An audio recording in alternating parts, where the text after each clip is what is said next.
Dear British Columbia residents, I arrived on Vancouver Island from the National Capital Region more than 14 years ago. I had only $400 to my name and a burning desire to rediscover my true self. I did not know anyone in BC, had neither a place to sleep nor work waiting for me. My first year was the hardest, but through personal perseverance, every year was better than the one before. Although tests showed I was smarter than average, I knew my thought processes weren't functioning as well as they should. I allowed Island Health, VIHA, representatives to experiment on me and not only gained a lot of insights into my own brain's functioning, but also insights into the workings of theirs. Indeed, one of the questions I needed answered most desperately was why most of other people's brains seemed to be malfunctioning even more than mine. While most people's lives sped up in regard to scheduled activities and responsibilities, progress in personal development for almost all of these Canadians slowed down to an alarmingly slow rate or even regressed. They could not even admit to themselves the harm this was doing to their ability to be healthy role models for the next generation. Everyone I met seemed to be satisfied with this state of affairs, and I needed to know why. I eventually overcame the majority of my own mind's failings and became more and more aware of what was causing the condition that seemed to be affecting everyone else's. I became more of an achiever through activities such as singing in front of thousands of people, excelling at my sport of choice, starting a few successful solo businesses, as well as pursuing what elite academics like to call higher education. Discovering over time that I had no true peers and could not pursue higher education or cultural repair work as a full-time vocation any longer, I began to understand that I had always been an independent scientist with no support specifically related to the social sciences from which I sought answers. I am presently working unsupported on the formulation of a scientific theory concerning the domestication of the human animal. During these last few years on Vancouver Island, although having successfully overcome depression, I have been feeling more and more alone in every type of community I have belonged to. While many members of these communities have known me by name, likely due to my uniqueness, it was apparent to me that although many approved of me, that these community members were in fact still always at the ready to step back if my voice gained too much influence.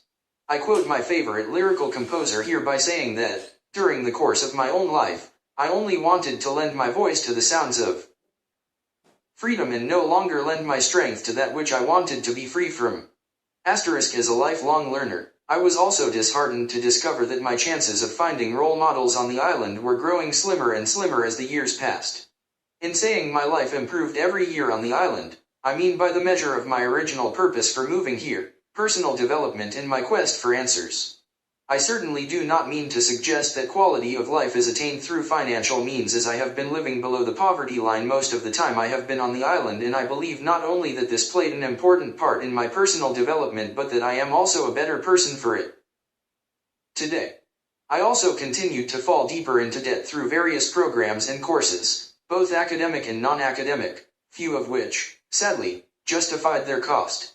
Although I already knew from my first days on Vancouver Island that the genuine social connections I sought as well as the appropriate productive vocational roles I wished to take on were not at all likely here, I remained in order to create my own blueprint journeys towards healing and wellness.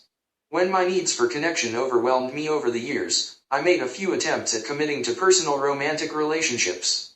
However, these particular relationships turned out to be just more obstacles impeding my journey toward the realization of my fundamental human right for self-actualization and the avoidance of succumbing to yet more losses of various noble aspects of my own identity. I've recently left BC, and I must admit to leaving behind many kind acquaintances and people who do in fact believe in me. However, these British Columbians, who we in our culture call nice people, still confess to being unable to fully support me in my personal journey. When I find myself in a bitter mood about their choices in continuing to conform to being good domesticates, I'm reminded of the words of an all-around beautiful performing artist, "I'm sorry if my heartbreaking ruined your day." Indeed, it will in fact help them mitigate their ruined days if they continue to refrain from trying to understand what it is like for someone like me to suffer from species alienation, which is indeed what they have done. Even Island Health, VIHA, representatives, who, if given the chance, would love the opportunity to continue experimenting on me, refuse to make any true attempts to understand what suffering from species alienation is really like. They simply don't realize that I am indeed quite normal and easy to figure out if one admits the premise that I am a truly genuine person who has only one face to show others.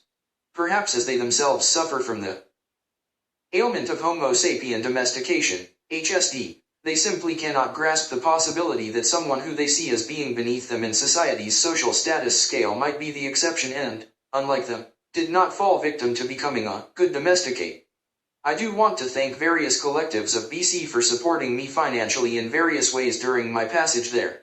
Although this was often done through incorporating discrimination of my person in most of my interactions with representatives, I am still grateful for the assistance as it helped create the environments I sought in my ongoing quest for answers. Rest assured that I did give back through thousands of hours of volunteer work with various organizations. This work, often recognized by reference letters, awards, or grants, allowed me to continue my philanthropic work as a culture repairer and independent scientist.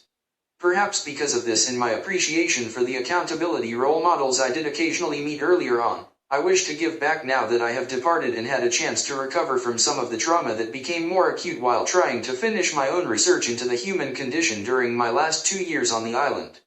In addition to this short biographical essay, I am writing 4 letters that are meant for higher levels of government. They represent my final attempts to offer assistance as a culture repairer to both British Columbia and other Canadian residents. These letters took hundreds of hours to complete and involved personal financial costs as well. I certainly hope the messages in my letters are not ignored, as I fear that future generations of learners also born with amazingly unique minds will suffer as I have through the procrastination of these decision makers. I have labeled myself many things in this essay. I only ask that, unless you have spent enough time with me to understand the meaning of these terms in relation to my life, which no one has yet, by the way, then you must admit that you do not understand what they truly represent. Assumptions have no place in the process of critical thinking. Also, reading this letter just once will not do it justice. I encourage you to print it, discuss it, share it, and post it on your refrigerator. The message included in this letter is much too important for Canadian residents to ignore, forget, or stagnate about, and most certainly came at a great cost. Working with the various demographics that I have in my 14 years on the island, I have learned that there is one constant that touches us all.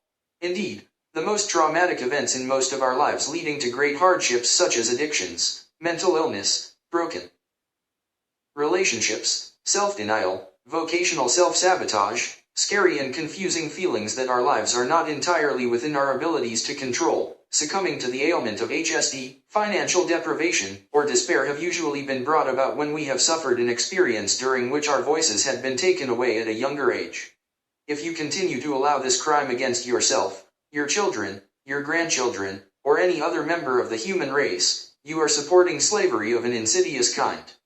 For those who think they know how good, though complex, a person I am, let me tell you that you did not get to know me in all of my depth of intricacies concerning my deep care and concern for others. As I have now fully regained the voice I lost as a child, I include a picture of my young self, honoring him at a time, perhaps, when he still felt he had a voice. To conclude, please allow me to quote my favorite philosopher for the last time by saying to those I leave behind and those I will perhaps meet later on in my journeys in this world, I'm gonna love you with all I've got, so get ready. Steady yourself, world, cause it's a lot. I bid you adieu for now. Martin, Doctor of Humanics. Martin is perhaps the only ecocentric humanist and a culture repairer who makes use of metapsychology, defined here as the process of elevating awareness about the ways by which we think, and applies his theory of Homo sapien domestication, HSD, to the science of socio-cybernetics for philanthropic purposes. He offers this essay to you, here and now, with love and courage. I thank Jewel for her song's lyrics which I have quoted and which have inspired me for many years.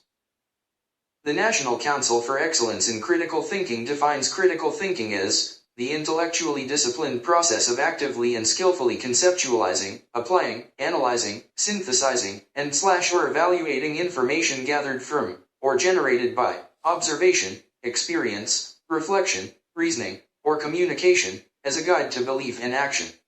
The Doctor of Humanics offers his definition of ecocentric humanism, a philosophy or perspective that places intrinsic value on all living organisms and their natural environments, regardless of their perceived usefulness or importance to human beings. It is a doctrine, attitude, or way of life centered on the natural world as a priority coming before human interests. It is a philosophy that rejects supernaturalism unless this supernaturalism serves a spiritual need in helping humanity reconnect with the global ecological system in which it evolved and still belongs. Ecocentric humanism stresses an individual's dignity and worth and capacity for self-realization through reason, but not at the expense of other important components within Mother Earth. Hop, promoting a better quality of life through drhumanics@gmail.com. Smiling face lifelong learning. Smiling face role modeling my prime directive. Smiling face holistic systems thinking. Smiling face freedom by way of leisure. Smiling face ecocentric sustainability. Smiling face accountability in communications and agreements. Smiling face mimetic awareness. Smiling face the sweet and slow pursuit of quality over quantity.